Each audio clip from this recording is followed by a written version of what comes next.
every day and to maintain my quality of life because there is no cure. This has meant using hearing aids, first one analog, then two digital, an FM system, a telecall to use with phone and loop systems, and a powerful volume control for the phone. Sudden tinnitus was treated with bilateral hearing aids to mask the tinnitus, but when removed at night it's difficult to sleep. My audiogram plateaued, but my speech recognition plummeted, and then I was forced to communicate visually, caption telephones and entertainment, flashing alerts.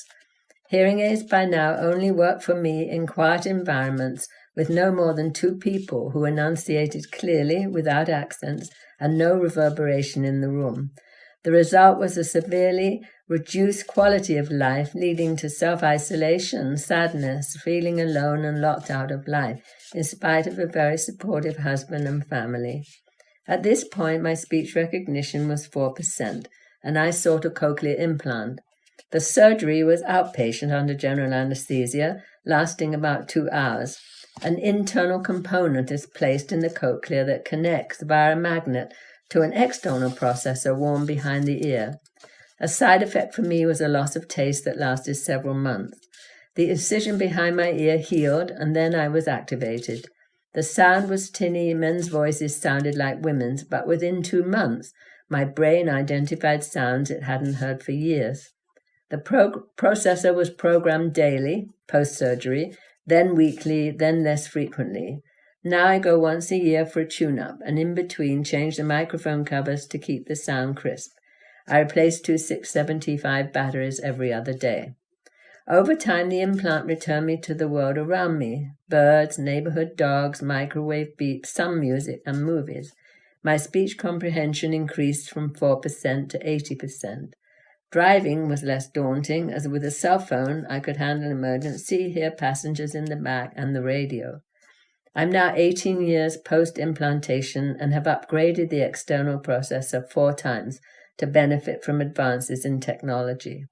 I now have a one-piece device, nothing behind the ear anymore, that connects directly via Bluetooth to my iPhone. I look forward to a completely implanted device. In spite of the technology, it cannot hear everyone on the phone. I may ask the caller to text me or use captioning apps if necessary. I still need captioning for TV, streaming, and Zoom calls. I still don't relish social gatherings because the background noise makes it hard for me to have a conversation. I still rely on speech reading. 2 years ago, an event occurred that focused my attention on the genetic aspect of our family hearing loss. Over a 2-month period, 3 members of my family were diagnosed with hearing loss. We knew that my son had inherited the gene, but now my adult daughter and 2 10-year-old grandchildren were affected. Suddenly, we had 7 hearing aids and a cochlear implant between us. Within 2 months, they identified the gene, DFNA5, hearing loss that appears early in life but not at birth. The biggest shock was that all 5 grandchildren had the gene. I found that for over a decade, scientists have been working to develop gene therapies for hearing loss. This is not surprising given that 80% of hearing loss has a genetic origin. There are several approaches to genetic and regenerative therapies being studied in animal and human models to restore the ability to understand speech and not rely on devices that amplify sound but don't do little to aid intelligibility. I've signed up to be part of a research project looking for treatments in humans. I'm not expecting results for myself. I'm aiming for my grandchildren. I believe these approaches are the future, getting at the root cause of the hearing loss. This would impact our family tremendously. A great outcome, especially for my grandchildren, would be to stop the progression of the hearing loss, nip it in the bud. Eventually, I hope we can erase the mutation, stamp it out entirely from our family, so it cannot be passed to the next generation. In the meantime, we have devices.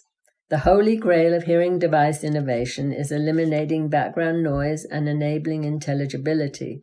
Until this is achieved, devices will fall short, and as long as miniaturization is a goal, it's unlikely to happen. Hello, my name is Mike Miles. I am 63 years old and have bilateral, moderately severe sensorineural hearing loss resulting from otosclerosis in my early 40s. Otosclerosis is a bony overgrowth in the middle ear that prevents the ear from hearing properly and also affects the inner ear. One of the common results from this disease is that the stapes bone collapses and blocks the passage to the inner ear, leaving a person deaf in that ear. A surgery called a stapedectomy is performed, which removes the damaged bone and attaches a titanium replacement. I've had that surgery in both ears, and the next day after the packing was taken out, I could hear again with moderate hearing loss instead of being deaf. It was like having a switch flip from off to on in my brain. I started wearing in-the-canal hearing aids because I didn't want a visible hearing aid outside of my ear. But as my hearing loss got progressively worse, I realized I had to swallow my pride and purchased a pair of behind-the-ear aids. The other benefit with these aids is that they came with a telecoil, and that's helped very much when I'm in a large room with a hearing loop like church or an auditorium. I've been experimenting with different assistive listening devices, not very successfully, such as microphones or streamers, because the hearing aids themselves have limitations when it comes to listening and noise.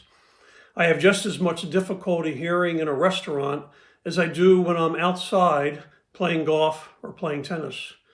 My first success with assistive technology was when I purchased made-for-iPhone hearing aids.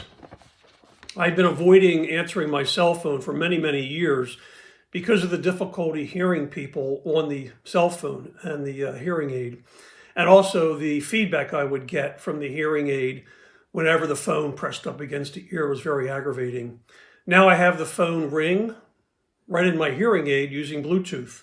I tap the hearing aid and the person's voice goes directly to my ear without the phone being held. I also have it attached to my iWatch so the watch vibrates when the phone rings. This has been a tremendous improvement for me with the phone, as now I have clear phone conversations as well as allowing me to listen to music on my phone when walking and videos on the laptop. However, Bluetooth does have some limitations. When walking outside, the connection periodically disconnects while listening to music, and my current hearing aids only allow one Bluetooth connection at a time, so I can't have my laptop connected and also answer the phone in my hearing aids at the same time. My hearing wish list would include, for the next 5 years, something either technology related or biologics that would help offset the damage done to my inner ear so that I could hear better in noisy situations. I'm not sure normal hearing people really understand the stress and anxiety that we experience in social settings. The pandemic, social distancing, and the mask wearing has made it significantly worse. It would be great to go out to dinner or social settings and be able to hear what the other person or people are saying at the table, or to hear my wife and daughter in the car when we're driving. Right now, that doesn't occur. I'm not looking for a complete reversal of the damage, but any improvement would make a big difference in mine and my family's lives. I also would like to see manufacturers make continued improvements to make the hearing aids smarter through recognition of certain voices in crowds and the ability to block out extraneous sounds such as TVs or music in restaurants. Captioning is very important for people with hearing aids. I'm using captions on my cell phone when the person I am talking to is difficult to understand or has an accent. I also am using them on video meetings and webinars, and I'm very thankful to the video companies that have made captioning available on their platforms during the pandemic. I would also like to see more attention and solutions to address the emotional challenges that we face. When I was teaching high school, I would come home at night and collapse from the stress and anxiety because of my brain having to work overtime all day trying to figure out what the students were saying. I tried working with a therapist, but it didn't help, and I eventually had to stop teaching. I'm keeping a positive attitude as I look forward to improvements for those of us with hearing loss in the near future. Thank you. My name is Veronica Douglas Still. I am a resident of Prince George's County, Maryland. After a visit to the emergency room when I was 48 years old, I was diagnosed with vertigo and sent home with medication for motion sickness. I later realized that I had lost hearing in my left ear and contacted my doctor, who referred me to a specialist at Georgetown University Hospital. The specialist had me come in the next day because in some cases, the inner ear steroid injections within 48 to 72 hours can restore your hearing. I was treated with weekly injections as well as oral steroids for 6 weeks. Although with my initial visit and injection, I had very minimum hearing in my left ear, I subsequently lost all hearing within a 5-day span. Unfortunately, after the 6 weeks, there was no improvement, which was one of the things the doctors warned was a possibility. Approximately 15 months later, I had a second vertigo attack, which caused significant hearing in my right ear. Since I had prior experience in treatment protocols, I reached out to my ear, nose, and throat doctor and started the steroid injections and oral medications after my audiogram indicated 60% of hearing loss. I also started a 10-week series of hyperbaric chamber treatments at George Washington University Hospital. They were 1-hour sessions, 5 days a week, in an enclosed chamber with saturated oxygen. None of the treatments restored my hearing, so I got my first hearing aid at the age of 50. The hearing aid worked very well until my hearing took another dive. The hearing loss was so profound that I had to get a cochlear implant in my left ear. 5 years to the date of my first vertigo attack and hearing loss, I was elected to get a bilateral cochlear implant. Over time, these devices continue to evolve with new technologies that allow for ease of use in daily activities. My first cochlear implant did not allow me to stream directly into my device. My second, newer model allows me to have direct connection to cell phones, to the television, and any place that has a hearing loop, and it also helps with directional sounds. I also benefit from the use of closed captioning, which helps me to fill in the gaps that I may otherwise miss in communication. My treatment routines have included scientific, technological, holistic approaches, and dietary changes. Each serves a specific purpose. At one point, I had daily acupuncture treatments with over 200 needles placed throughout my body. Eliminating inflammatory foods from my diet helped to alleviate sinus issues and ringing in the ears, also known as tinnitus. The hearing aid and cochlear implants help to provide with a mechanism to hear again, but I believe the acupuncture treatments help the most in by alleviating the lingering effects of vertigo, such as loss of balance and fatigue from brain fog, and which is an ability to stay focused and for clarity. There are times that I get frustrated that I cannot hear every word in the conversations. This is one of the downsides of the devices because they have limited range and distance as a normal hearing person would have. Short of a cure, I would like to see advances in the directional sounds and distances. Currently, both devices, cochlear and hearing aids, have a 6-foot hearing range. This means I often have trouble hearing if someone is in another room or across the room. I also cannot distinguish where my phone is or have a sense of direction if the phone rings and it's too far away. I have to constantly replace it in the same place so that I can quickly find it when it rings. The elimination of background noises in social settings and the capability to distinguish sounds such as sirens and musical instruments would be a big plus. Ultimately, in addition to these technological advances, I would like to see more research on stem cell treatments to someday come up with a cure. My name is James Batat. I'm a husband and father of 3 children. I'm Brenda Batat's son. Anna Westrick, who you heard from in the first panel, is my sister. I'm a physics professor at Wellesley College near Boston. I inherited my hearing loss from my mother, just as she inherited it from her father. As my mom described, genetic testing recently showed that I passed my hearing loss onto all 3 of my children. They are 12, 11, and 6 years old. When Anna and I were kids, we knew nothing of the DFNA5 gene, but we did know that we were at risk of inheriting hearing loss, so we were tested regularly. I dreaded those visits. When I turned 8, my audiogram showed loss at high frequencies, and it got worse each year, the unrelenting march of a progressive hearing loss. Hearing aids would have benefited me as early as high school and certainly in college, but I couldn't bring myself to take the plunge. I was doing fine, I thought. Hearing aids were for elder adults. I'd get one eventually, but not yet. But like many with hearing loss, I was a terrible judge of what I was missing. So I've been wearing 2 hearing aids now for nearly 20 years. I've tried several different brands and worked with many audiologists. Your choice of audiologist, I learned, restricts your choice of hearing aids because most audiologists only carry a few brands. That used to bother me, but now it seems hardly to matter in practice. Essentially, the only reason that I wear hearing aids is to understand what people say, what my wife says, what my kids say, what my students and colleagues at work say. But when I ask my audiologist which hearing aid will help me hear speech and noise, she says, it's hard to say. Let's try some and find out. So here's what that process looks like. I go to an audiologist's office, she gives me a demo hearing aid, and based on a few minutes of trying it out in the office, I choose one that sounds good to me. A few weeks later, I return to pick up the new hearing aids.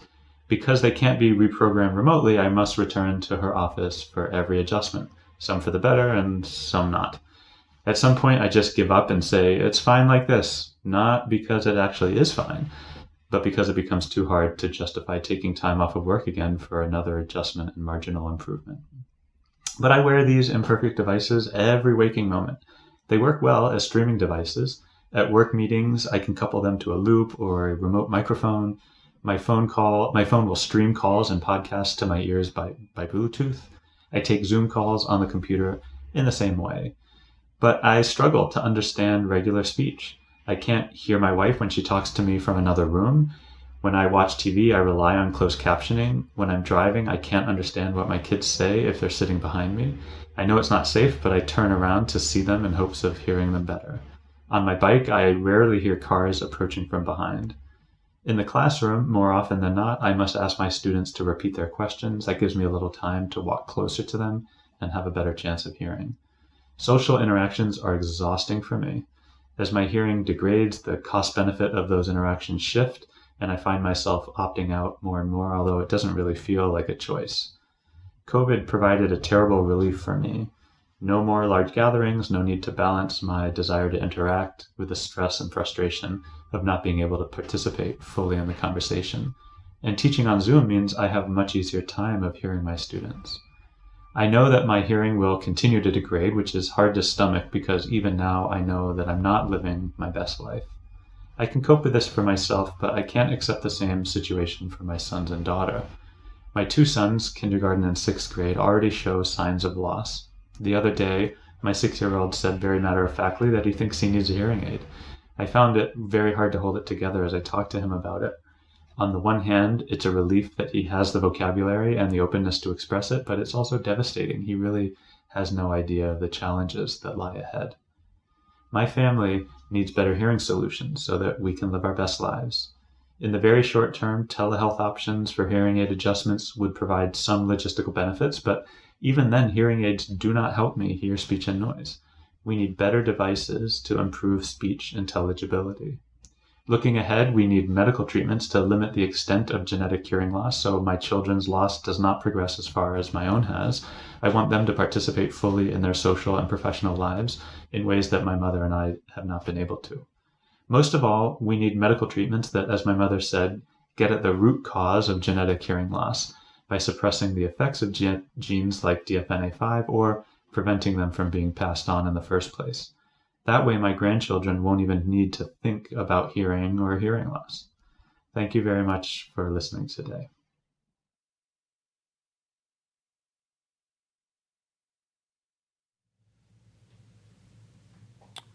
Thank you, James, and all of our panel 2 panelists for really walking us through not only your personal experiences with hearing loss, but really digging into the topic of treatment approaches and really evaluating them for us. What has worked well, what hasn't, or where there's still needs that you have, and also sharing some of the downsides and what you're looking for in the future.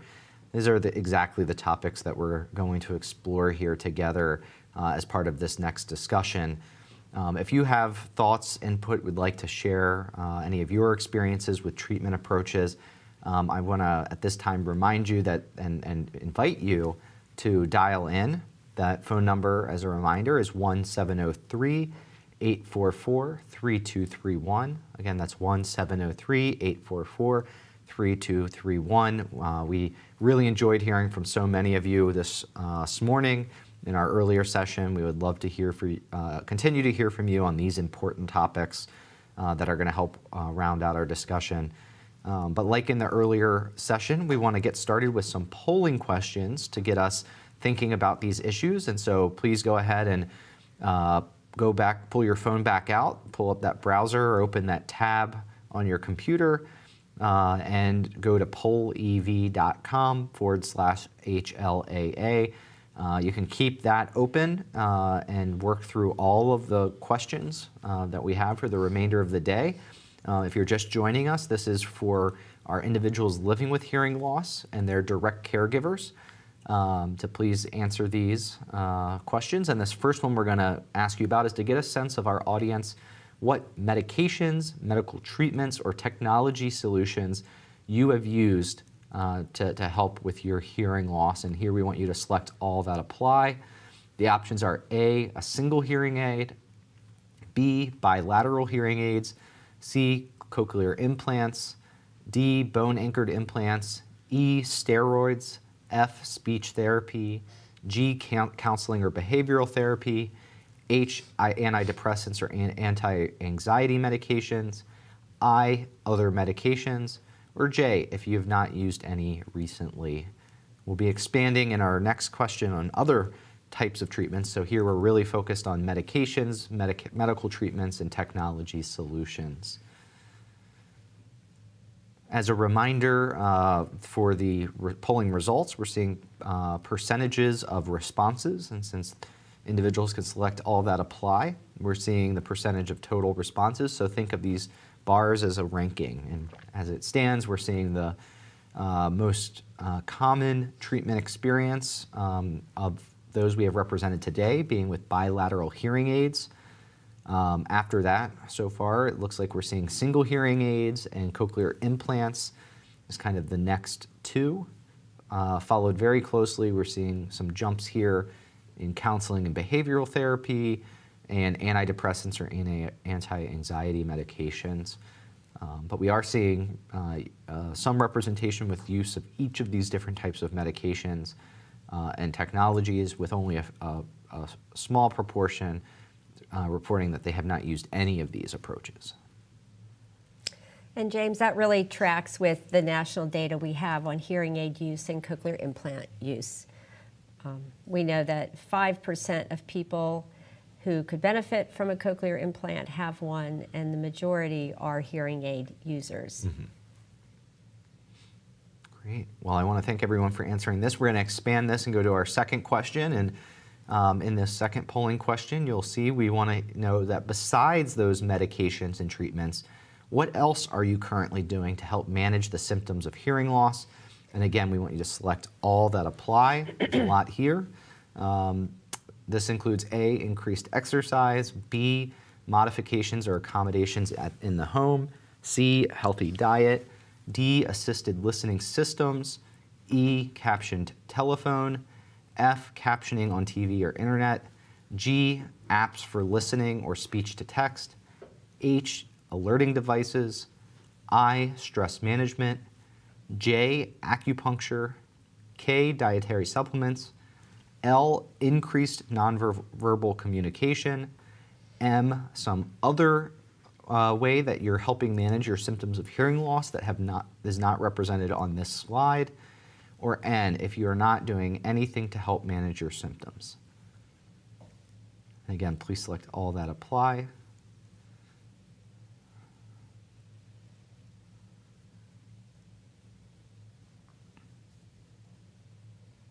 It's really great to see, James, that we have, looks like a lot of people who are using hearing assistive technology. That would be something in addition to their hearing aids that they might use with their hearing aids or cochlear implants, like using a hearing loop or something else. And of course, we see captioning and caption telephone use. Mm-hmm. Yes, so we're seeing quite a lot of strategies used. As was just mentioned, captioning and assistive listening being perhaps the top, followed closely with apps for listening or speech to text, as well as modifications and accommodations in the home. But really seeing quite a few of these stands out as increased nonverbal communication. We started to hear about some of those strategies earlier today. Would, of course, want to hear more about that. We don't see many people using dietary supplements or acupuncture, although they are used. And we do see some other strategies being used that aren't listed here. Want to encourage you to call in or write in using that comment feature on the live under the live stream to share those experiences. And then there are some that are not currently doing anything to help manage symptoms. All right, one more polling question before we jump into the discussion. So this question is, we want to know, thinking about all of those things, both the medical and non-medical, how well does your current treatment regimen control your overall condition? So all of those things you helped us understand in terms of the symptoms and health effects of hearing loss. How well does your current regimen control or help with those different symptoms? The options are A, not at all, B, very little, C, somewhat, D, to a great extent, or E, this question's not applicable because you are not using any of those. You do not have a current treatment regimen. You're not using anything. So we'll ask you to think about this, characterize it, and really use this as a tool for helping think about, how much, do the tools that you have currently help you? What does that help look like? How have you noticed that it helps? But also, how do you notice, what else you still need in terms of treatment gaps or treatment priorities that you have? And that's exactly what we want to hear about. As it stands, it looks like a little over 60% say that their current regimen helps them somewhat. Just under 25% say it helps to a great extent, while 8% reports that it helps very little, and no one reporting that it doesn't help at all. And then again, we still have, consistent with the previous polling questions, a small number of people who are currently not using anything. And even during this discussion, which is focused on treatments, we do want to hear that perspective, the person who's not currently using anything. Why is that? Is it based off of where you are in your kind of hearing loss journey? What were your deciding factors to help you arrive at applying no treatment approaches individually? So looking forward to hearing about that. But now I want to take us and introduce you all to our Zoom panel. Like before, we have some courageous individuals who have agreed to participate in the discussion with us today. Before I go to them, just will remind you, this is a great time to call in. Dial in at 1-703-844-3231. And then also, of course, remind you that you can write in. Use that comment feature under your live stream. As we move through this discussion, if you hear something that resonates with you, you have something to share, at any time, please call in or write in. We would love to get your feedback. So thinking about current treatment regimens and how well it's working, I'd like to perhaps focus on those things that have been helpful. And I think we saw from that latest polling question that for most people, they are getting either some or to a great extent help from existing treatments. And so perhaps, Lisa, you could start us out. When you answered that question, what were you thinking? And can you give us, share an example or two of treatment successes? Oh, Lisa, I think you're still on mute. Zoom problem, always muted, right? It's up. So I'm Lisa Hanlon. I've had a hearing loss since birth on my left side. And on my right side, about almost 40 years ago, I had a sudden hearing loss literally overnight. And so now I'm a severe to profound hearing loss. And when I thought of that polling question and the problems we have and how do we treat it, what I've done is I have a cochlear implant on one ear and I have a hearing aid on the other ear. But like James Batat was saying, different situations need different things. We use all kinds of tools to help us go from day to day, from captioning to assisted listening devices, to speech reading, to alerting devices. Yes. We use every tool in the book so that we can communicate with other people. And what have you found to be, maybe it's not the thing that helps the most, but maybe, a treatment success that you think is noteworthy to share, kind of a specific example? I think, I couldn't live without I guess I could live, but I couldn't work and communicate without my hearing aid and my cochlear implant. So that's really the most important tool I have.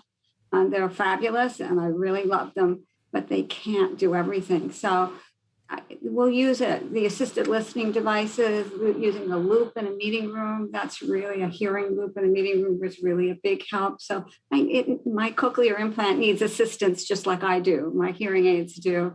And so I'll use what's appropriate to the situation. Sometimes I'll use a speech to text app too. Sometimes that's very helpful. And today we have captioning, which is really, I'm highly dependent on that as well. Sure. And maybe for those of us that aren't as familiar with the hearing loop, can you kind of describe what that is and when that's useful? Okay. The hearing loop is an assisted listening device. It's used in meeting rooms or large areas, or actually you can have it in small areas too. It's literally, or it used to be literally, a wire that goes around the room, or it could be around your chair.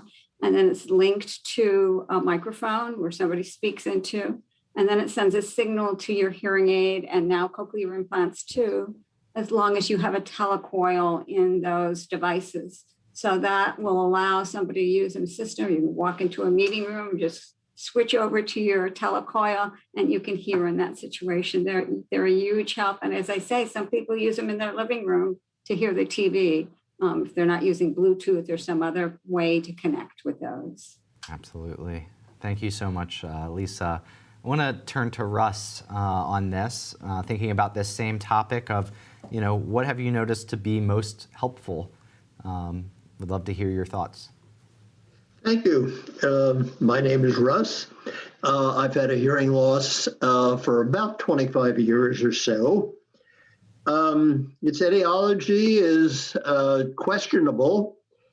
As a child, I had severe ear infections, and they were treated, and this sounds, I know, weird, today's treatment regimens, but they treated it with massive doses of X-ray. That made me sick and did not solve the problem, so they went to Plan B, which was radium. That did apparently solve the problem, and for 40 or 50 years after, my hearing was pretty good. There is some speculation that might have been the origin of that treatment, might have been the origin of the hearing loss that occurred later, but there's no word one way or another. My hearing loss is Sensorineural. It's started out moderate about 25 years ago and has progressed. It is now severe in my left ear, where I use a hearing aid, and became profound in my right ear. And for the last 8 years or so, I've had a cochlear implant. In terms of what I use, well, obviously, of course, I use those two devices. Yes. I use a variety of hearing assistive devices as well. I do, following on Lisa, I have looped a television set, which actually works very, very well. It works well in a couple of ways. I can hear it quite well, and at the same time, I can mute the output, and my wife or whoever else is there can turn it up to whatever volume they find comfortable with. And occasionally they'll walk into the room and say, I can't hear anything, and I suggest they get their hearing tested because I'm obviously hearing quite well, through the loop. Sure. Speech to text apps as well. And I use, which I found, a small Bluetooth microphone, which I find, very, very useful. Still in all, when asked the question on the polling, I answered that what I'm using somewhat, it addresses the problem somewhat, but there's still a lot, a lot going on that still needs Sure. to be addressed. Thank you so much, Russ. Appreciate you sharing those different strategies and kind of giving us a glimpse into, even how that helps with the family around the house. Want to throw it over to Don real quick because I know, Don, you have a treatment approach that you'd like to speak to. Yes, thank you. My name's Don Doherty, and I live in beautiful downtown Moyock, North Carolina. And I'd like to speak to something that I went through. I lost my hearing in Vietnam. I was in denial for a little bit, tried to make do, but I was medically evacuated about 2 years later from Puerto Rico, mainly because I couldn't understand whispers at night. I ended up at Philadelphia Navy Hospital, which wasn't there. And I learned that the military actually had, in addition to your testing and evaluation, they had oral rehabilitation courses. Now, over the years, they stopped that. But back in 1970, when I went through, it was a very opportune moment for me because they went into speech reading. They went into how to position yourself during difficult speaking environments, going outside with your hearing aid to manage background noise, showing the difference between different situations. And I really got out of that, got a lot out of it. And so after everything was done, I appealed the recommendation to discharge, and I was able to stay in the Marine Corps. But that knowledge was certainly helpful in dealing with it. So for me, oral rehabilitation is not provided by the VA right now or normally by audiologists. And so we have to seek out groups like HLAA or other support people to really educate you. And I'll talk later about some of my insight when I went to my first meeting and what I learned. Thank you. Yeah, thank you, Don. Thanks for sharing that, and great to hear about other approaches like oral rehab. It certainly gets away from the device aspect and takes it into the coping strategies and things you can do, which is really important. Absolutely. So I see we have some calls coming in, so want to take us there, and as part of our exploration of different treatment approaches, we have Jess from Charlottesville, Virginia, who we'd like to hear from you about your approaches to treatment, perhaps anything that you've noticed to be helpful. Jess, welcome to the show. Hello, friends. Thank you so much for having me. Can you hear me okay? I can. Thank you. Great. Okay. My name is Jess Walters. I was diagnosed with Alport syndrome, which is a rare genetic condition that causes late onset sensorineural hearing loss. I have a bilateral loss and usually wear hearing aids to communicate when I engage with the hearing world. But I wanted to talk to you today addressing the question of what are the most significant downsides to those treatments. Sure. I will preface this by saying that I study developmental psycholinguistics, and so I have kind of an unpopular opinion here, but I'm just going to read that. Sure. There's well-documented evidence to support that in the history of medical care in the United States, all treatment for deaf and hard of hearing persons in the United States has been conducted with ableist biases, which intentionally and unintentionally impact overall quality of life for this unique population. The continued practice and perpetuation of stigmatized beliefs and systemic oppressive actions are the most significant downsides to modern intervention and treatment. In this context, I will define ableism as prejudice and discrimination towards individuals simply because they are classified as disabled, regardless of whether their impairments are physical, mental, visible, or invisible. And ableism includes affective emotions or attitudinal reactions, behavioral practices, direct actions, and cognitive beliefs and stereotypes that go beyond general negativity. I got this definition from Dr. Naria Redman from a published book in 2020 called What is Ableism? And I wanted to focus on the latter. Just to quickly, I just am interested in hearing if there's a specific personal experience or that you have that you want to share. That's where we want to really hear individual experiences with treatment. So I appreciate that you have some broader insights into this. But for today, I'm really interested if you have for example, a quick example to share from yourself. Yeah. Okay. So a quick example that I have to say for myself is when I was given hearing aids at the age of 15, my physician told me that I was, quote unquote, fixed, which implies that I have a deficit, which is to say that I'm broken, which is why I bring up ableism, because I feel like from the onset of my diagnosis, I was discriminated against. Every speech-language pathologist I have ever encountered, every audiologist I have ever encountered, every medical physician has approached me from this deficit-based perspective, whereby my deafness is perceived as something disparaging. This has led to very significant questions of self-worth. It has contributed very largely to my mental health. I experienced a lot of suicidal ideation, depression, anxiety, chronic PTSD, and trauma affiliated with a lot of my experiences from being oppressed just by the system. Yes. Well, Jess, I think specifically what helped me most was becoming deaf. I learned American Sign Language. I moved to D.C. I immersed myself in deaf culture. I was able to study deaf history and the history of eugenics and how these ideas have perpetuated in modern medicine. And I really believe that if we focus more on external social things, like if we try to talk to systems and physicians and train them in these ideas of non-deficit based, like moving towards a social model, it will improve quality of life and patient outcomes all over.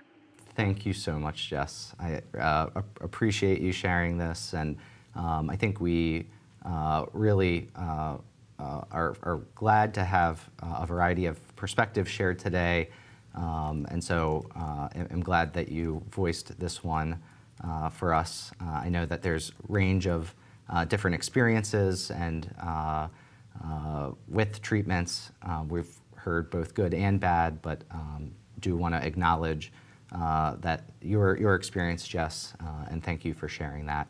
I also have another caller on the line. We have Joy from California. I think, Joy, we had a chance to talk a little bit this morning, but I'm very happy to welcome you back to talk about any treatment experience you want to share. Hi, thank you for having me again. So, like Jess, I actually also have Alport syndrome, which causes my hearing loss. I use bilateral hearing aids, which helps quite a bit. And one of the lessons that I learned along the way was that I try to really impress upon others with Alport syndrome is not to wait on the hearing aid. I waited on my right ear, which degraded much quicker than my left side. And I have very limited benefit from the hearing aid on that side and a lot of tinnitus on that side. And then when I became borderline for my left side, I jumped right on the hearing aid and quickly realized just how much improvement I was getting because I was finally able to hear those high-frequency sounds that I wasn't getting really the benefit on the right side. Really mainly because I did it quickly enough that the benefit was still accessible. The other thing I do is I avoid stimulants to try and keep the tinnitus from becoming worse. I tend to listen to people with my left ear. I walk on their right side. Sometimes I lean in with my left ear. Sometimes I still do the whole hand behind the ear thing, which remarkably actually really works. And then the other, I'm a woodworker as well, so I wear completely occlusive hearing protection, which means I have to take my hearing aids out, stick my hearing protection in, which makes it really hard to hear an instructor or anybody at all speak to me. Sure. But I know it's so necessary because it's protecting what hearing I still have to the extent that I'm able. So I guess my answer would be for treatment to look forward to. I'm a swimmer. I'm a swim mom as well. We spend a lot of time in and around water, and I can't wear my hearing aids around water, although I've accidentally dove in the pool many times with them in. But it would be so amazing to have a device that I could wear in water and still feel like I could hear and be a part of conversations when we're in those activities. And any treatment that would actually eliminate my tinnitus would be a huge boon because, sitting in a quiet room alone and still having a buzzing constantly in your head all day long can be quite stressful. So at night, the other way I accommodate my tinnitus is I read myself till I'm nearly asleep, because once my hearing aids are out, my tinnitus gets worse. It's just more noticeable. It's probably the same all day, but I notice it because I'm not hearing other things. So I read until I'm practically asleep in order to, kind of mitigate the sleeplessness that tinnitus can cause. Sure. Wow.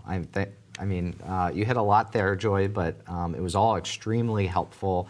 I heard you loud and clear on your ask for the future about having hearing aids that are compatible with water activities, but you also gave us a lot of insights into current strategies and approaches that you're taking. So thank you again for calling back in. It was great to hear you again.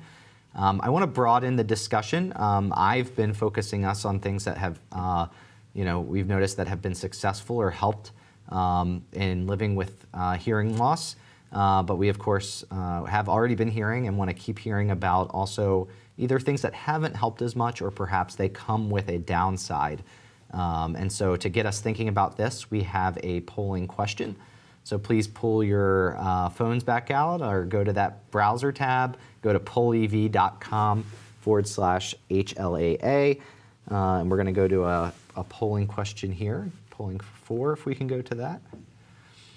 Here we want to know, what are the biggest drawbacks of your current treatment approaches? Again, thinking across all of those different approaches that you have, that you shared with us earlier, and select up to 3 of what you view as the biggest drawbacks. The options are A, they're not very effective; B, they have a high cost or copay or are not covered by insurance; C, limited availability or accessibility; D, they improve your hearing but not completely; E, they have side effects; F, they require too much effort or a time commitment; G, others aren't cooperative when asked for accommodation; H, some other drawback to your current or treatment approaches; or I, this isn't applicable to you, again, because you are not using any current treatments.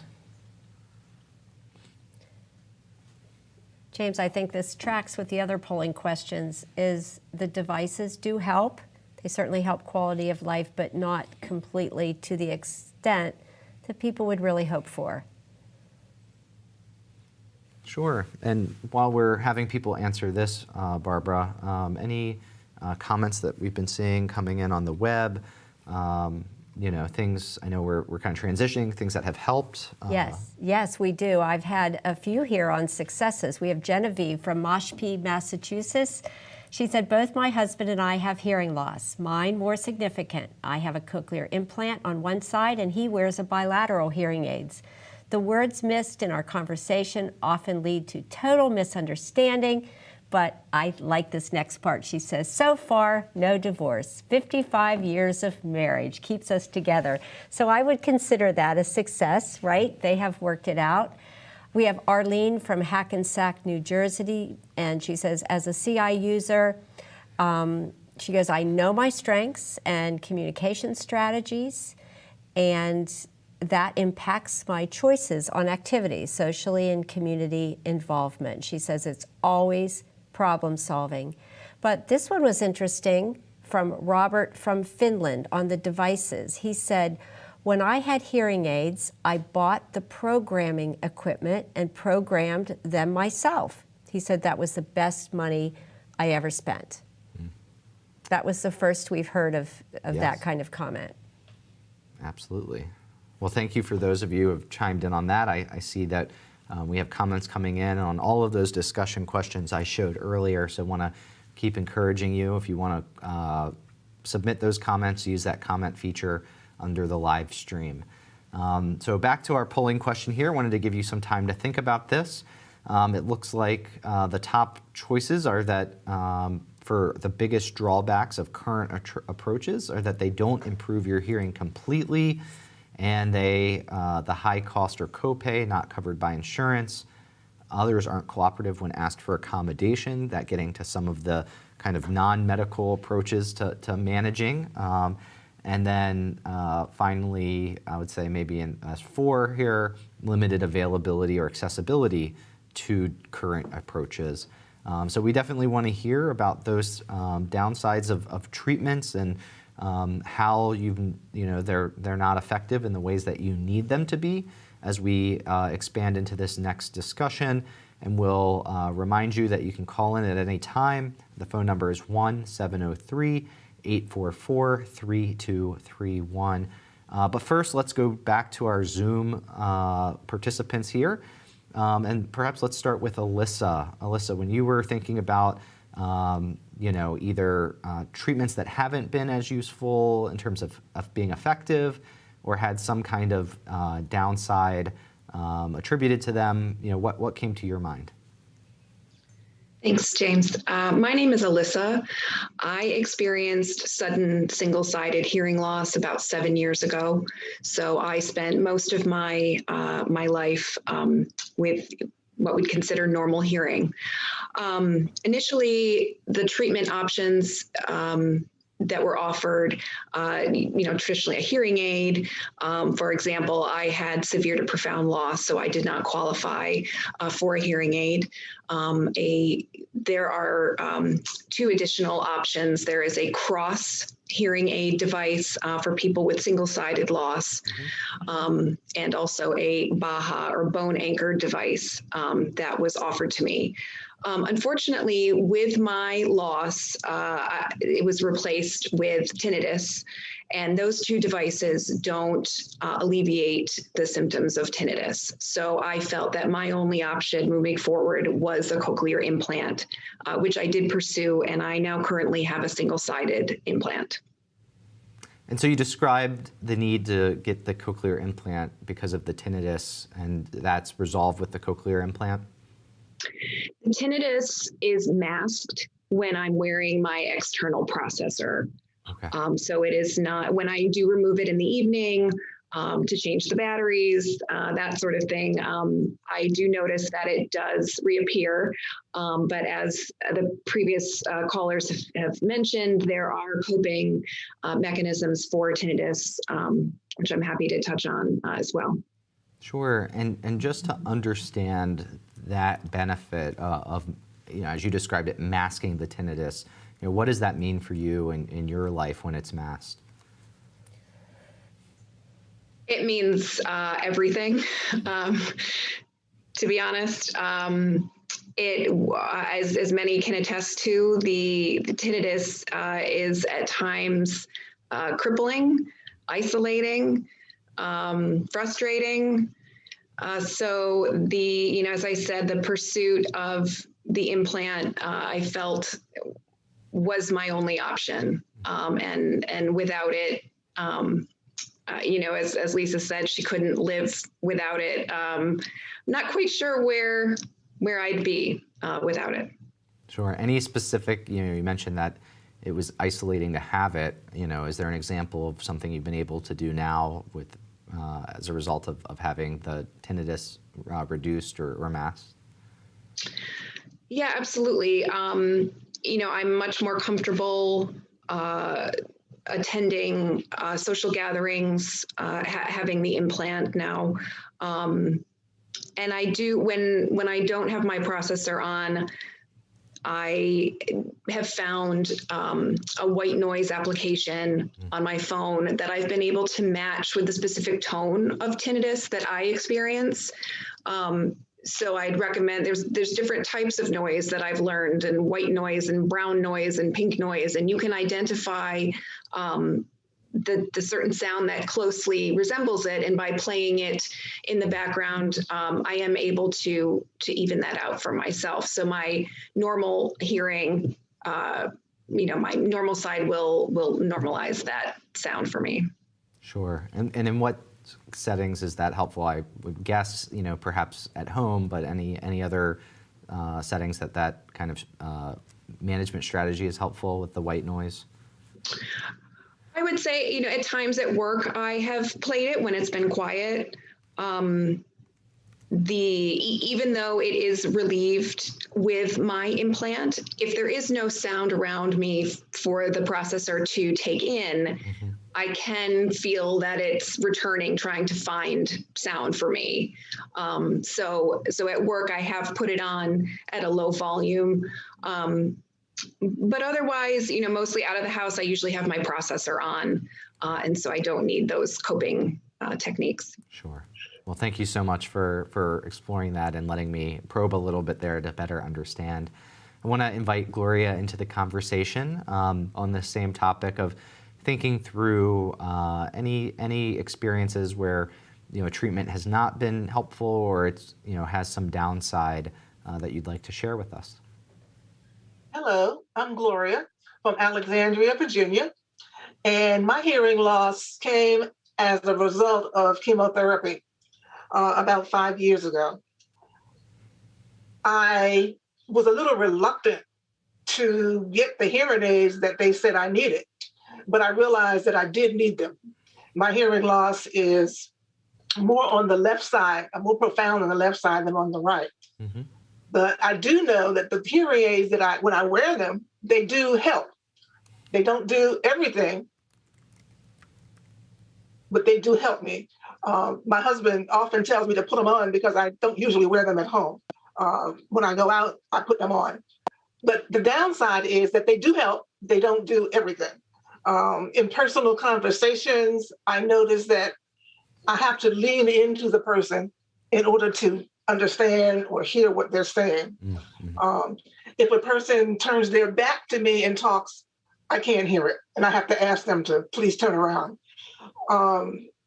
But again, the bilateral hearing aids have been working. I think they're out of warranty now, so I need to see about getting something else. I have an appointment with an audiologist soon, and we'll see what happens then. Sure. Well, thank you for highlighting both where they're helping and where they some of the limited scenarios that are more limited in their helpfulness. So thank you so much, Gloria. I see we have a phone caller who wants to speak to approaches to treatment. We have Michael from Ontario, Canada, who has tried a number of different things. So I would like to welcome Michael to the program. Hello, good afternoon. Hi, welcome, Michael. Yeah, thank you for having me. So, can I just tell you what I'm currently faced with right now? Yes, please do. We'd love to hear that. Okay, then. So, just to give you a snapshot of my circumstances and tried and true methods that aren't exactly cutting it and what I'm hoping for. So, just to give you a bit of a background, I have noise-induced hearing loss. Okay, that has gotten worse over the year due to some unfortunate additional noise exposures, including, the last one was a loud movie theater and a loud MRI that kind of finished me off.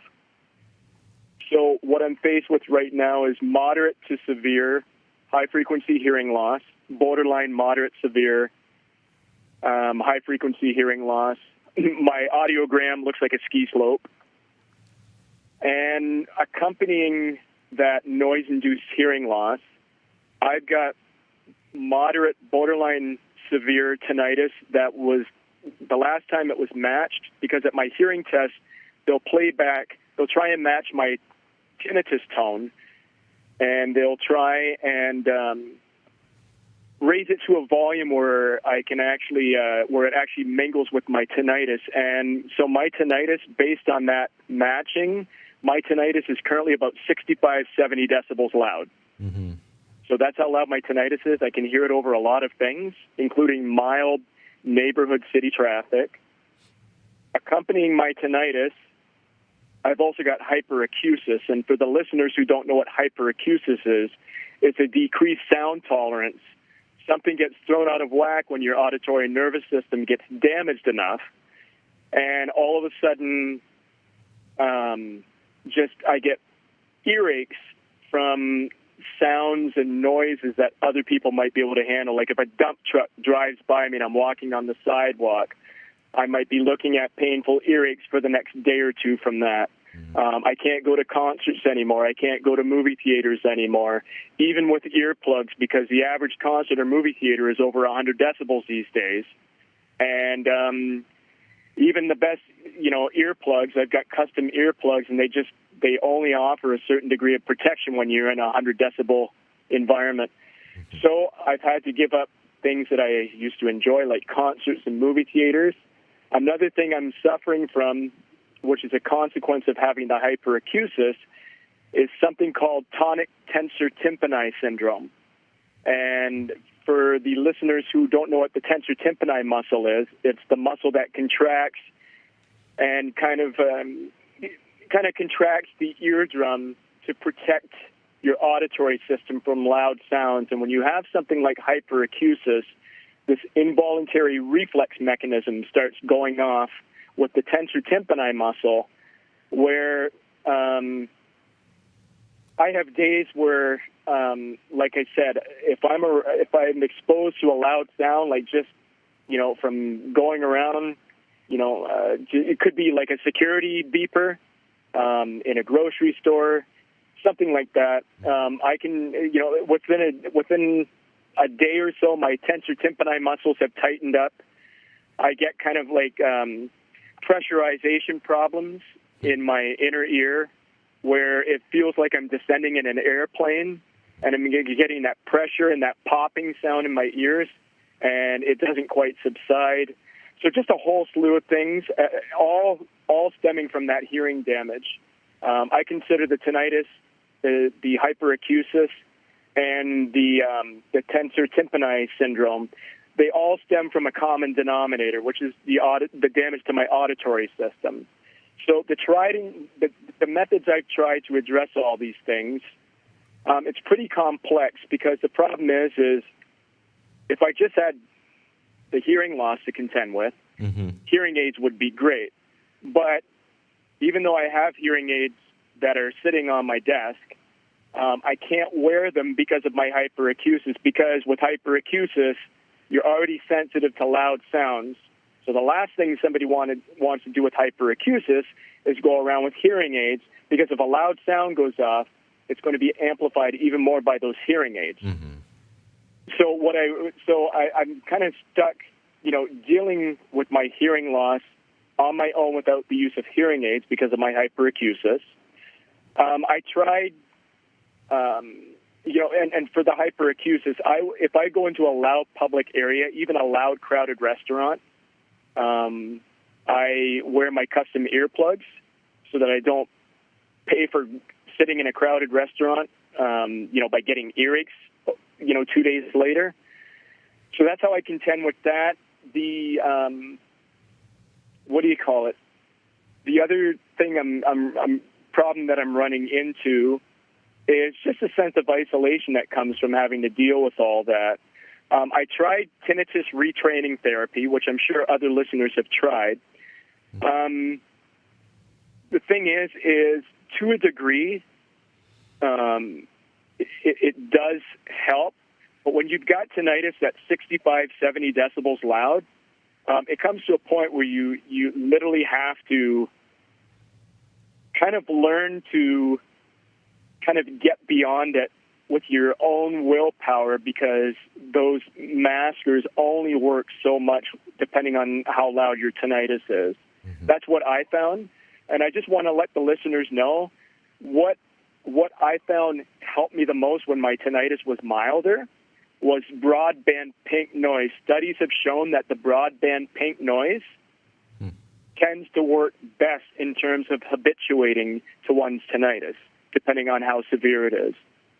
So the final thing I want to go over with you, which I know you're interested in knowing, is what my hopes are for the future. Yes. And so if I can just be candid, I'm not, and please, I just want all listeners and you hosts to take my comments with a grain of salt. I'm not trying to sound cynical or anything, but devices such as hearing aids and tinnitus retraining therapy and some of these other devices or whatever, or if they come up with oral medications to lower tinnitus. I mean, Valium already does that, but, you got to be careful not to get hooked onto Valium or any of those benzodiazepines that can help lower the volume level of your tinnitus. I think the thing that's really going to make a difference in people's lives is what certain companies that I've been following, what they're doing in terms of regenerative medicine, finding ways to get the hair cells in the inner ear and the damage done to the auditory nervous system, encouraging it to repair itself, encouraging hair cells to regenerate. I know I can't mention specific companies on air because I don't want to come across as endorsement. I get it, but there are companies out there that are, on the forefront of addressing hearing loss and hearing damage at the root, whereas devices just kind of deal with the symptoms, sure, as opposed to the root damage that's causing all this. And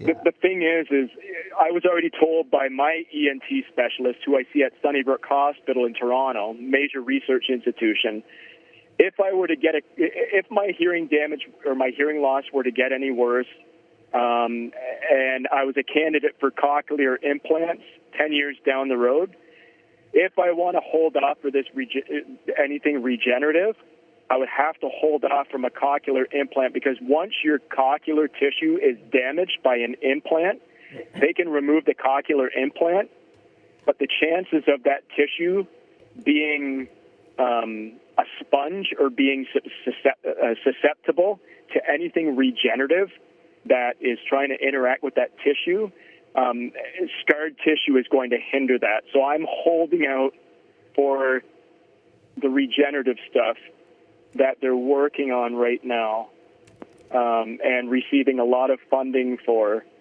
because right now, short of a miracle, I think the regenerative medicine, for me personally, and I would hope for other people, is kind of like, I'm putting a lot of hope in that.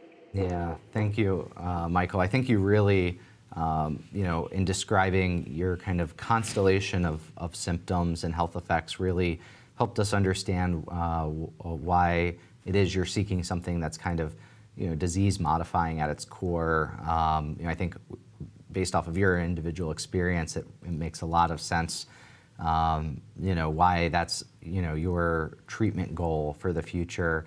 But I do appreciate you sharing, the things that you've tried. I think that was really helpful. I do know that we have comments coming in on this topic of treatment, kind of treatments that have not gaps, I guess we can call it, and downsides. So I want to be sure to make sure we share some of those coming in. So I'll turn to Barbara to do so. Thank you. I'm very glad that Michael touched upon hyperacusis, because we've heard that more than once today, and it's coming up in the comments a lot, James, and that is the supersensitivity to sound and the pain, the actual physical pain that comes with hyperacusis. So Linda from Gainesville says, tinnitus and hyperacusis often accompany hearing loss. And she said having these conditions is a monumental challenge because they are externally invisible, and often friends and family do not understand the deep depression that can occur. And she has not found any effective treatment for the hyperacusis and the tinnitus.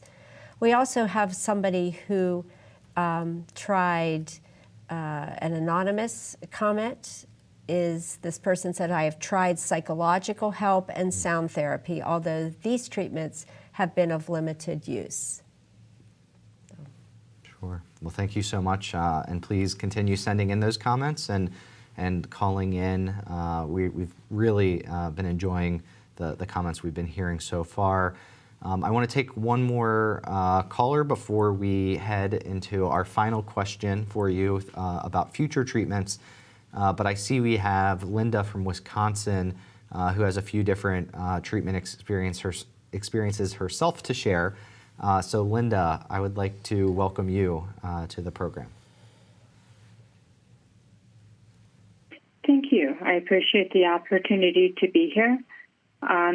So I have a cochlear implant. I also have a hearing aid. I've had normal hearing growing up, but just in the last 20 years, I've lost hearing.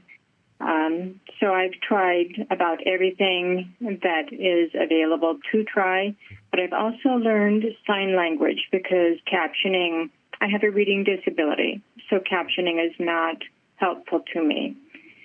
But the thing that I find to be a consistent problem, regardless of the technology that I use, is listening fatigue and just always being really, really tired. I'm also a scientist, so I know that there are tests or ways of testing things that our consumers do not necessarily even know that they are doing or aware of. So there are ways to test for fatigue, and I believe that it's important that manufacturers of devices of all kinds go ahead and develop those tests and that they communicate the results of those tests so that people can make informed choices. When I tried to choose a cochlear implant, having some information about how tired I'm going to be as I walk into life is really important.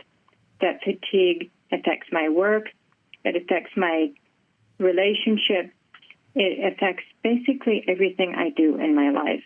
It's really important that people understand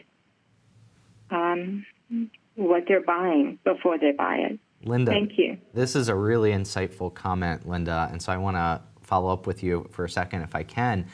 I think it's, hearing that you would want information and it would be helpful to you to know the impact that a treatment would have on fatigue, or as you described it, kind of hearing fatigue. What, if you were, maybe, how would you, I guess, in your own words, describe, what you would be looking for in terms of, reduced fatigue? What I'm trying to ask is, what amount of improvement in that fatigue would actually make a difference in your life? So at this point, it depends upon at what stage and what devices I was using.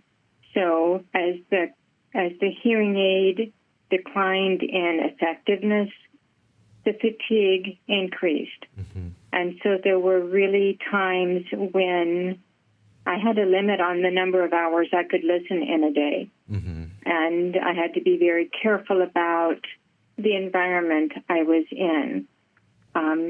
So then when I got the cochlear implant, listening was easier. But as the other ear continues to decline, it becomes more difficult to hear. Right. So there was a point when literally if I listened 2 hours a day, I was so tired I couldn't do my job. Wow. Thankfully, I was within a few months of being implanted, so I was able to keep my job. But you have to be able to walk into life. You have to be able to listen, 6 to 10 hours a day without being fatigued. Yes. And when you are limited to a couple hours, you have serious limitations on the kinds of things and kinds of relationships you can have. Sure. No, this is extremely helpful. So I want to thank you so much, Linda, for sharing that. And kind of what just sticks out to me is, there's a certain number of hours of listening, of hearing that you can do until you're too fatigued to do other things, much less continue listening and hearing. So I think that, thank you so much for that insight. I think that's a perfect transition into our final polling question, not only of the session, but of the day, which is, what is it that you are looking for from a future treatment? We've been starting to hit on this, but would like to invite you to pull out your cell phones, open up that tab one last time to pollev.com/HLAA and answer this last polling question we have for you. Which is asking, which aspects of your hearing loss would you rank as most important for a possible new drug or device treatment today? We're going to ask you to, like some other questions, select top 3. So the options here are A, improving hearing, B, hearing restoration, C, decreasing background noise, D, helping with tinnitus, E, helping with the ability to speak, F, improving balance, G, slowing or stopping progression, or H, some other aspect of hearing loss that you would rank as most important for a possible new drug or device treatment today. Think about this for just a moment, and we look forward to seeing your results. And think about the why of this, which is to say, think about why do you pick this particular aspect of hearing loss, and what change would you need to see in whichever of these aspects you're selecting in order to experience a benefit, or what information would you need to see to make you decide to use that next new therapy?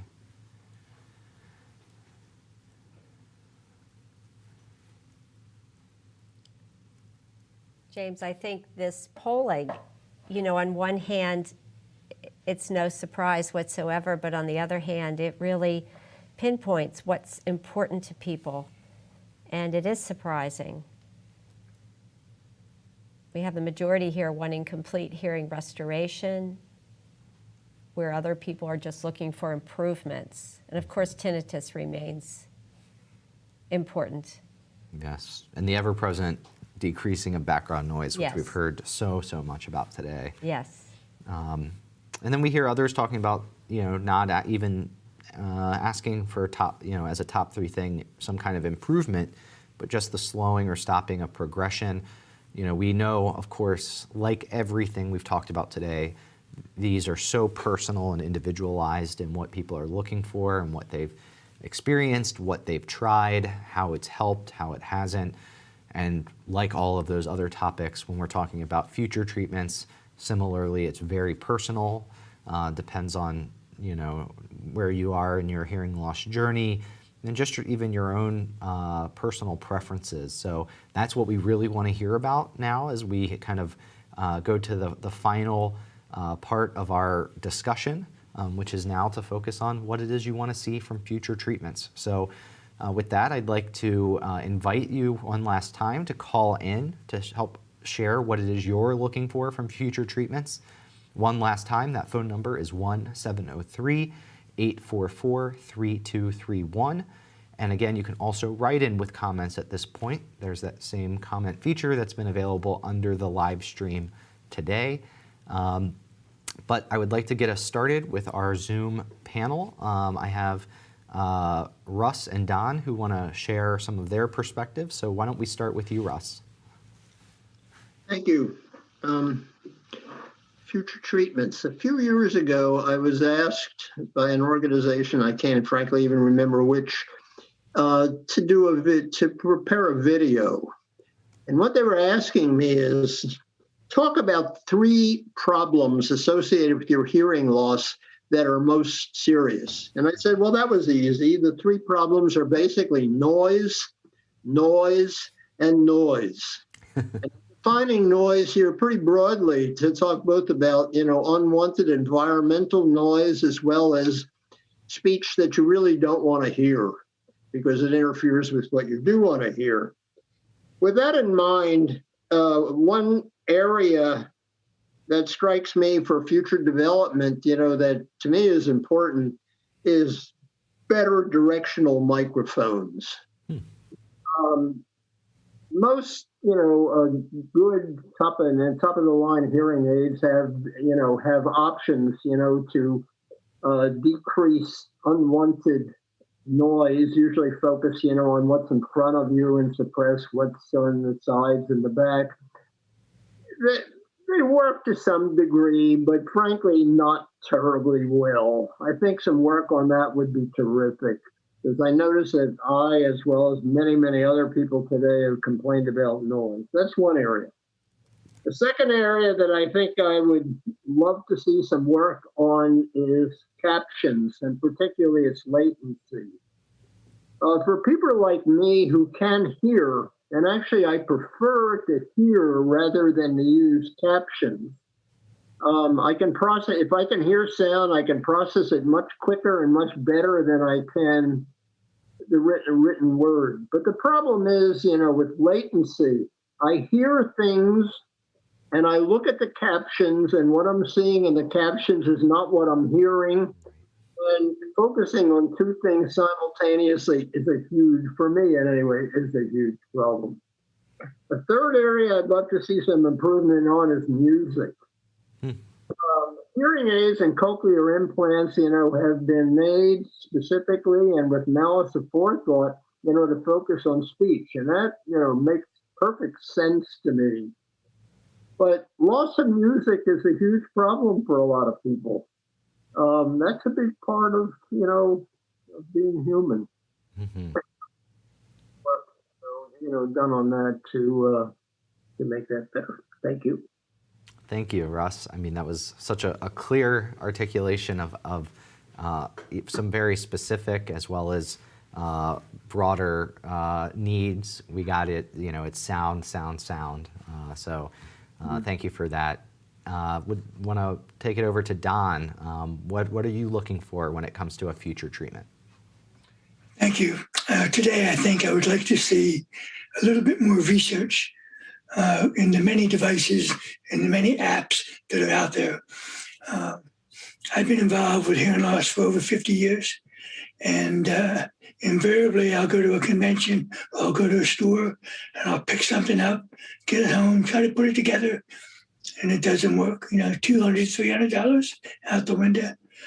There's no consumer report advocate that can guide folks. I'll give you an example. Right now we have going on a lot of products being sold over the counter that are amplification devices. They would probably work for somebody with a mild to moderate hearing loss, but they're not going to touch somebody with a severe or profound loss. And some of these devices, they can cost from $25 to $100 or even more. So I think we need to have more consumer-based education as to not only what's out there, but what is out there that's reliable and that works for many people based on the severity of their loss and other conditions that they would look forward to. Hearing loss is very individualized. Everybody has different expectations. Sometimes we have to not look at the grand cure-all and expect 20/20 hearing from some aspect in the future. I think even with a transplant or hair cell restoration, you still might have some limitations in terms of what you have to work through. So just expect that. It takes a lot of hard work. It takes a lot of knowledge. It takes a lot of going back to your peer group and sharing that knowledge so that they would know what your experiences are. And I really think that this education, self-advocacy, they're the keys. We know what's out there in the Americans with Disability Act, but sometimes we don't say it, and sometimes we need to. And way back in the beginning, my first or second year of hearing loss, I tried to hide it. I didn't want everybody to see it because I was afraid somebody would report me as not being able to hear and all of that, and discharge me from the Marine Corps.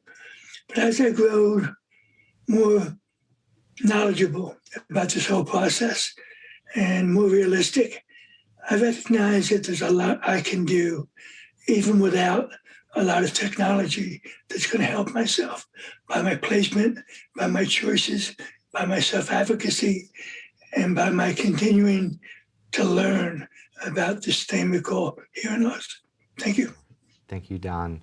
Want to see, just give me a quick wave of the hand if Lisa, Gloria, or Alyssa, you have anything to add before we let our Zoom panel here go. Yes, Alyssa.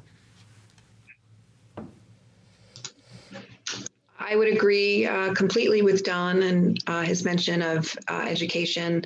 I'd like there to be a more holistic approach when speaking with doctors or hearing healthcare professionals.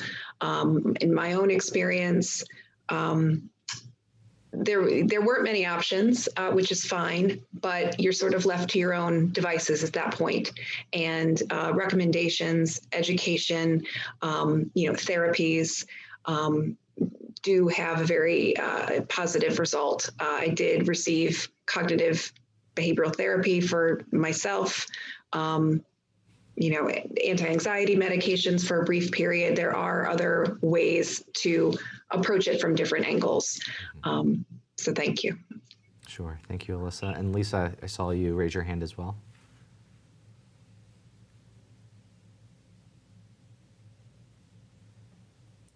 Oh, there you go. Sorry, I had the delay here.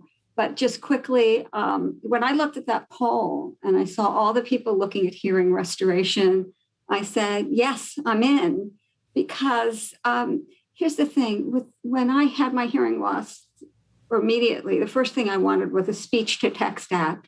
And back 40 years ago, 35, it was a dream. It was a total dream. So, well, maybe we can dream on. I mean, I think a lot of people are realistic and say, right now, we don't have hearing restoration. We've got to be realistic. Let's think about noise reduction. Let's think about improved hearing. And I agree. And you have to educate and live in the real world, but let's dream. Hearing restoration for me. If I could take a pill today and do it and have my hearing restored to what I remember, or even better, I would do it in a heartbeat.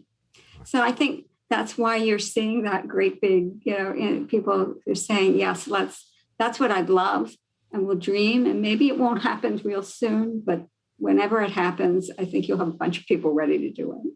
Yeah. Well, thank you, Lisa. And I want to thank our entire Zoom panel for joining us. We're going to take some more phone calls and have some more written comments shared, but I want to let you all go. Thank you for hanging with us throughout the program. And Lisa, what a great final parting comment. I think it really highlights that these aren't necessarily either ors.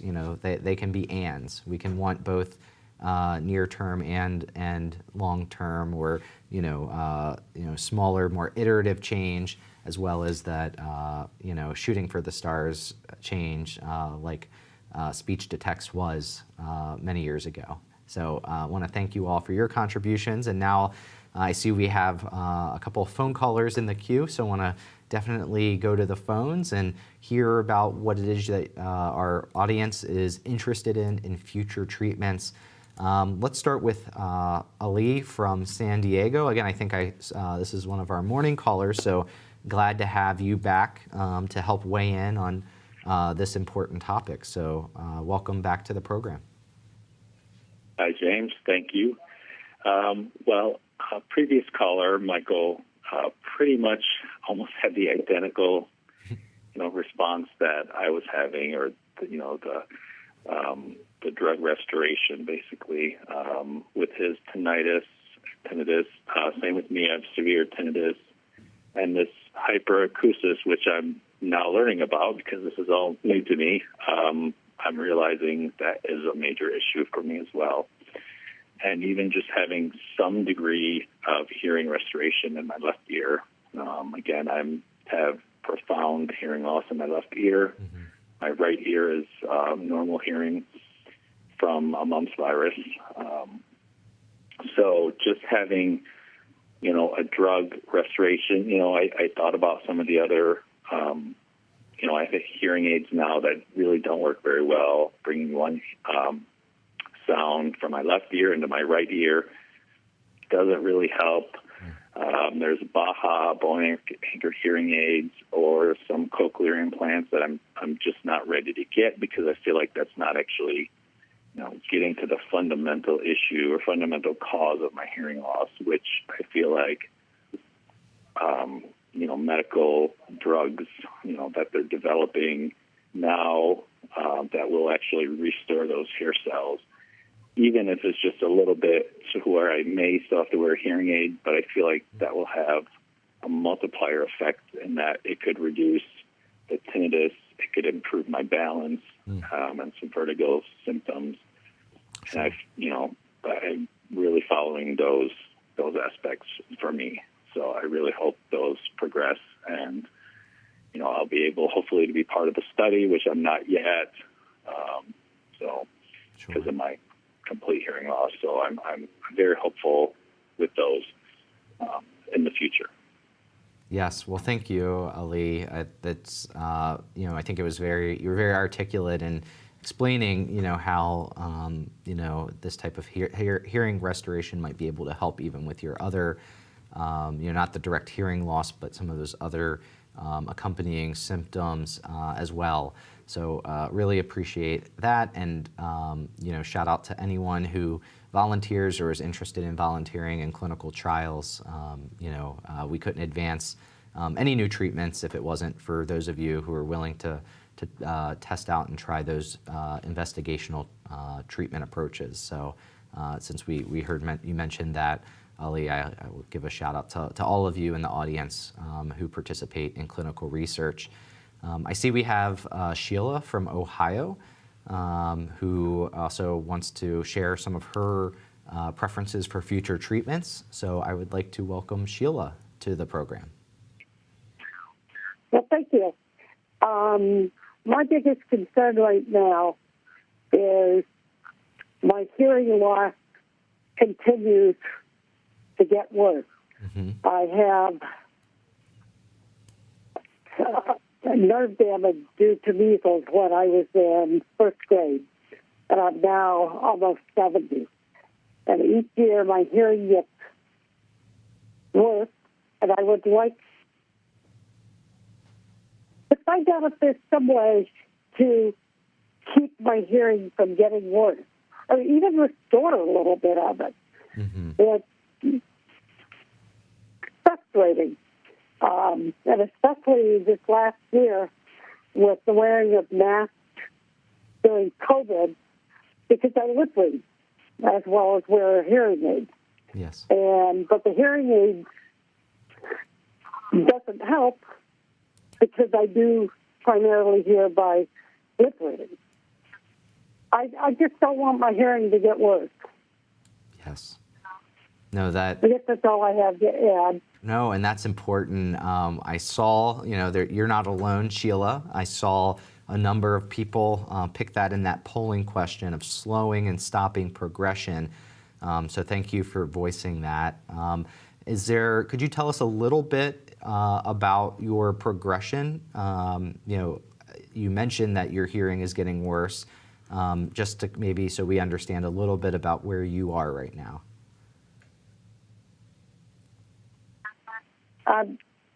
The closed captioning isn't keeping up with what you're saying. Oh, I'm so sorry about that. That's coded. Okay, let's get in there. The hearing aids don't help with the mask reading when I'm trying to hear with someone with the mask. And I've had a very difficult time with businesses and other institutions being willing to make accommodations. So I would really like to have my hearing loss slowed down, or even get some back. Sure. No, that's very helpful. Thank you so much, Sheila, for sharing your thoughts about future treatments. think we have time for one more caller, and then we're going to check in with some of these written comments that I've seen have been coming in. So we have Robert from California who wants to share some of what he's looking for in future treatments. So welcome to the program, Robert. Yes, thanks for having me. I've been successfully treated with bilateral cochlear implants, and I actually do reasonably well with them. But I'm a former musician, and I really would like to be able to hear music better. I read an article from by a science writer about how he went to a person who programmed hearing aids and developed chips for them, and asked them if he would build a chip so that he could hear music again. And they were successful. So I'm curious about why that can't be done now for the rest of us. Sure. No, and I think that, you know, a very concrete and important ask for future treatments.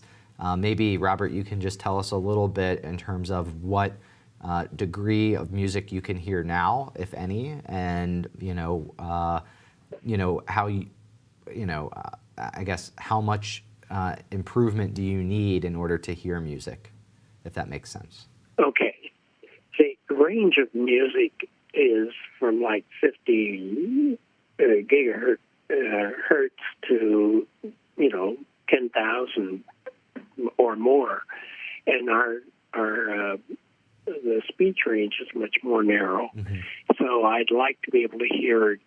I can hear quite a bit of music now. I can hear classical music, and I can discriminate an oboe from a flute, mm-hmm. and a cello from a violin, that sort of thing. But I don't really hear the bass like I did when I played. I don't hear the real high-pitched sounds, and they're distorted. So I'm curious about getting more range so that I can. Well, I'm glad I asked that question, Robert, because actually that was quite helpful. So thank you so much for calling in and sharing your preferences and hopes for future treatment. I know we have a number of things from the web, so Barbara, feel free to take us through Sure. those. Thank you, James. I do have some. Dan from Brattleboro, Vermont says, the only solution I am interested in is something to regrow the damaged and missing cells. And then I have a couple comments on technology. Ray from Hialeah says, one technology that I'm really looking forward is the ability to use the brain to segment and segregate the speaker in a group that I'm listening to. I have heard of some research on using brain waves to feed into the hearing aid or cochlear implant to be able to focus on a particular speaker like normal hearing people can.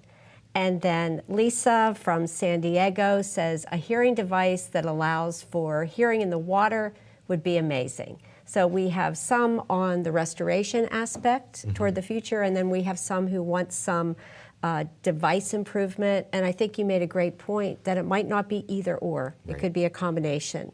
Yes.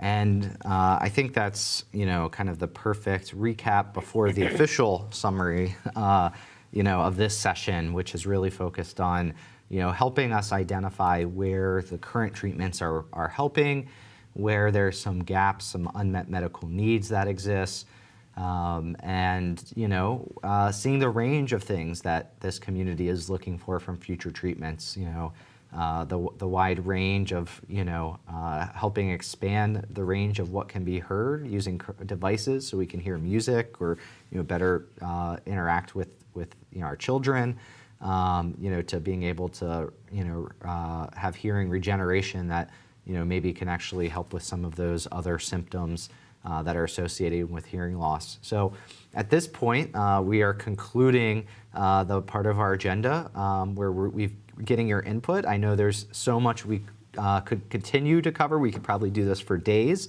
but I think we really accomplished a lot today in terms of bringing forward and having you all paint a picture of what it is to live with hearing loss and the other symptoms associated with hearing loss really help us understand what that means in your day-to-day lives.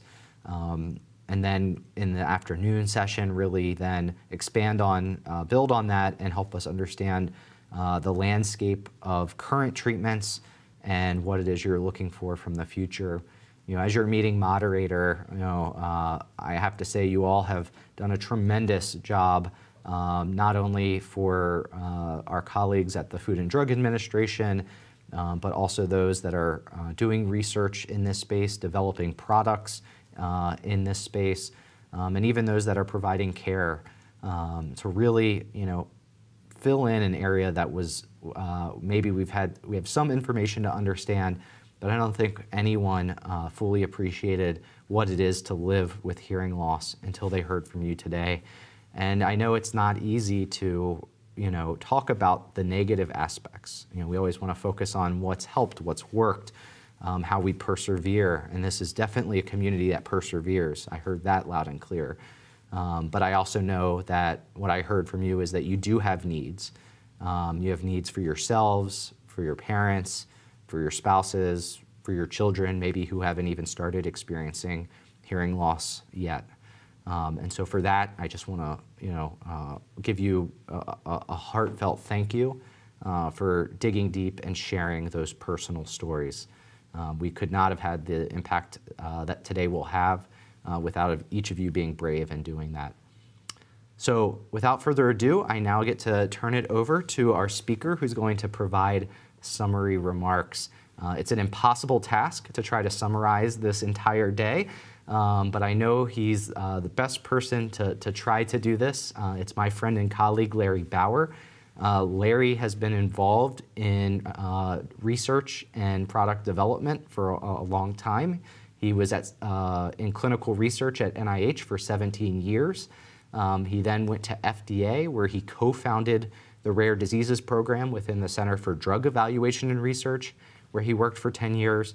And I've been fortunate enough to have him as my colleague at the firm for the last several years, working in patient-focused drug development. So without further ado, Larry, take it away. Thank you so much, Barbara and James. Like you said, I'm going to try to give a high-level summary of the day in just a few minutes here. Please forgive me in advance for any key points that I might miss. They are important, and just know that everything will be put into the Voice of the Patient report, especially anything that I might have missed.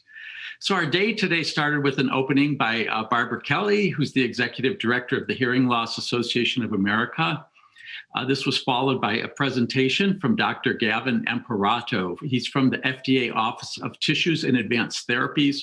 And Dr. Imperato shared how important patient-focused drug development meetings are and the value that they have to the FDA to learn from the experts, who are people living with hearing loss, and their care partners, and to try to help facilitate treatment development for hearing loss. Following Dr. Imperato, we heard from Dr. Frank Lin, who comes to us from Johns Hopkins and is an expert in this area. He described sensorineural hearing loss as a decrease in sound sensitivity and a distortion in sound encoding. He said that there's 38.2 million Americans who are age 12 years and older who have hearing loss, and that these statistics get worse as people age. Pediatric hearing loss has implications for impacting critical learning skills, and he talked about how hearing is the foundation for development of cognition, affect, and social interaction skills. Adult hearing loss, he also talked about how that's a risk for dementia, brain aging, higher health costs, and impaired physical functioning. Hearing loss in mid and later life are identified as the largest potentially modifiable risk factor for dementia, which I thought was just incredible. I had never heard that before. And he said that hearing loss treatments can impact social functioning and long-term risks for dementia. He talked about what the current management strategies are. These are assistive technologies like hearing aids, as well as cochlear implants. And then he closed with talking about some novel approaches, such as alternative health service delivery like telehealth, He's talked about the importance of direct consumer over-the-counter hearing aids and different innovations in amplification strategies and signal delivery. So from there, we moved into our first panel of the day. This was a panel where we asked people to talk about the symptoms of hearing loss and what the impacts of those symptoms are on their lives. The first panelist we heard from today is Roxana, who began her hearing loss at age 25 from an unknown autoimmune disease. It started with high-frequency sound loss, but then progressed. She described the challenges of being in the business world and having progressive hearing loss. She stopped going out with friends and described the stigma of always having to explain to hearing people that she has a hearing loss. She described how hearing loss is a constant loss, and she has grieved at every step that she has decreased in her hearing function. And she says that hearing loss is the invisible disability because no one seeing you knows that you have it. Following Roxana, we heard from Tim, who's had a hearing loss since birth and had hearing aids very early in life. He described the difficulties going through the teenage years and how he felt so different from the other kids. He experienced daily bullying and being mocked by classmates and tried to hide his hearing aids with long hair. He had speech therapy all the way through high school, and he said dating was defeating and he felt bad about his pronunciation of words. Tim postponed getting a second hearing aid, but when he did this, his brain, because he had waited, his brain couldn't interpret the sounds right away. He says that speaking on the telephone is just torture. And one of the outcomes of all of this is that he feels fatigue more intensely and worries about getting older. He says he socializes less because he needs more alone time just to reset. He said it's exhausting having to ask people to speak more slowly or loudly all the time. Following Tim, we heard from Catherine, who stated that her hearing loss started at age 30. She just woke up one day and found that she was deaf in one ear. No cause had ever been found. She says she can hear sound but has trouble distinguishing speech. Her hearing loss has had a huge impact, especially this past year when her husband was hospitalized during COVID. And all the staff had to wear masks, so she couldn't lip read. It had a big impact as well on her writing career, and she was devastated when she had to take an early retirement due to the impacts of hearing loss. She worries if her children will trust her with future grandchildren because of the hearing loss. The most frustrating thing about my hearing loss, she said, is that despite having the most sophisticated and most expensive devices, I still can't hear. Then we heard from Anna, who has progressive genetic hearing loss in both ears. Anna's an anesthesiologist and described the daily challenges in the operating room and at work meetings and hearing casual conversations. Wearing masks for her, once again, has had many challenges and is an impediment to lip reading. She wishes there were clear masks at the hospital because these would be of great benefit to her, but her hospital has not made this accommodation for people with hearing loss. She worries what the impacts will be on her job as the hearing loss progresses, which she knows it will, especially because she needs to hear certain alarms and beeps while she's working in the OR. She also struggles at restaurants and noisy places. Anna says, I also worry about how my hearing loss will impact my ability to communicate with family and friends as it becomes more severe. And finally, for panel one, we heard from Jake, who had sudden permanent hearing loss at the age of 18 due to sound trauma from a hunting rifle going off next to his head without using sound blocking earplugs. He also developed sound sensitivity, which we have heard from several people, and tinnitus, which he says those two things are actually the worst part for him. After the accident happened, his doctor told him that nothing could be done. Jake told us, he said, the gravity of the situation completely emotionally overwhelmed me. I had this realization that my life as I knew it was basically over and that this now was my new reality. He eventually also developed balance issues and migraines. He feels that there's an invisible barrier between him and his family and friends, and he feels isolated. Jake said, it really feels like I'm sort of watching everyone else live their lives while I'm stuck in place, hoping maybe one day to return to normal life. It takes a toll on you. So overall, people identified trouble hearing especially when there are background noises. Everybody, that came up again and again. One of the learnings for me was the incredible fatigue that people develop because of all the energy it takes to try to listen, as well as the extreme social isolation that came up again. Some of the worries people had included dementia, workplace issues, and losing social connections. In the afternoon, we moved to panel 2, which focused on treatments, what people are currently doing to try to manage hearing loss, as well as what they might like to see in the future. Our first panelist was Zena, who she talked a lot about her intensive speech therapy that she had as a child, which helped her to learn language skills. Zena graduated from medical school, but had many challenges along the way. This included the need to use a stethoscope, because they're all designed for people who hear well. She said people with hearing loss are grossly underrepresented in medical careers, and she was repeatedly told she could not be a physician. In almost every educational setting, she said, I have been an underrepresented minority and have been the first person with hearing loss that my colleagues and instructors have ever encountered. Next, we heard from Brenda, who has an inherited hearing loss and was diagnosed at age 19. She uses a combination of cochlear implants and hearing aids. She has tinnitus that's required bilateral hearing aids. And she described what the difficulties of cochlear implantation surgery are, with a long adjustment period, incisions behind the ears.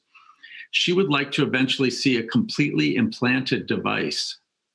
She uses Bluetooth technology and closed captioning to assist her.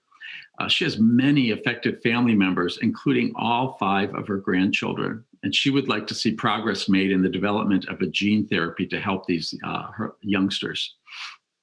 Next, we heard from Mike, who said that he lost his hearing due to otosclerosis in his early 40s. He had surgery on both ears, but the hearing loss continued to progress despite the surgery. He described the challenges of hearing when there is noise and then the impact on trying to socialize in group settings. He said he would be happy to enroll in a trial that was exploring regrowth of inner ear hair cells. We heard that also as a theme today. People would like to see regeneration of hair cells. He also shared some of the impacts of hearing loss on his mood, including depression and anxiety. Next, Veronica talked about how managing her hearing loss is a daily task. She had hearing loss that was related to several vertigo attacks and has trouble with balance. She tried to use steroids when she first had the hearing loss, but the steroids did not help. They also tried to give her hyperbaric treatments with supersaturation of oxygen without success. She said that acupuncture has helped with the vertigo. She has a cochlear implant and talked about the progress that was made, so she can now stream calls directly through the CI. And her devices help, but it's still frustrating that her devices do not have the same range as normal hearing. Also, something that we didn't hear that much about was that the cochlear implant can be irritating to the scalp at times. So she hopes that future technology is refined and that more accommodations are made in society. Then we heard from James, a dad and physics professor who inherited hearing loss from his mother, and his 3 kids have it as well. He talked about the challenges in high school and needing hearing aids, but not wanting to wear them because of the stigma. He still struggles even with hearing aids with regular conversation and speech. He said it's trial and error to find the best hearing aid. He just goes to the audiologist and tries new ones to see how they work. He says, I find myself socially opting out more and more, and he would like to see more precise devices that filter sound better and improve speech intelligibility. So we've heard consistently that devices have helped a lot, but are not still fully effective. There still is a great unmet medical need. People identified that restoring hearing would be a goal, but some people said even just improvement would be a big help. People would also like to have more help with tinnitus, and there continues to be a great unmet need in the hearing loss community. So at this point, I'd like to turn the meeting back over to Barbara Kelly from the Hearing Loss Association of America to close the day for us. So thank you. Thank you, Larry. I really appreciate that recap. This has been a day of hearing personal insights to help understand hearing loss and its impact. Thank you to the FDA for permitting HLAA to hold this meeting and to your staff who tuned in today. And I want to thank Will Llewellyn from the FDA who guided us through this process. And thank you to Dr. Gavin Imperato from the FDA and to Dr. Frank Lin from the Johns Hopkins School of Public Health. And thank you to Dudley Digital Works, our media team today, our captioners, our sign language interpreter, and to James Valentine and Larry Bauer, and of course to the HLAA staff who worked very hard to plan this meeting.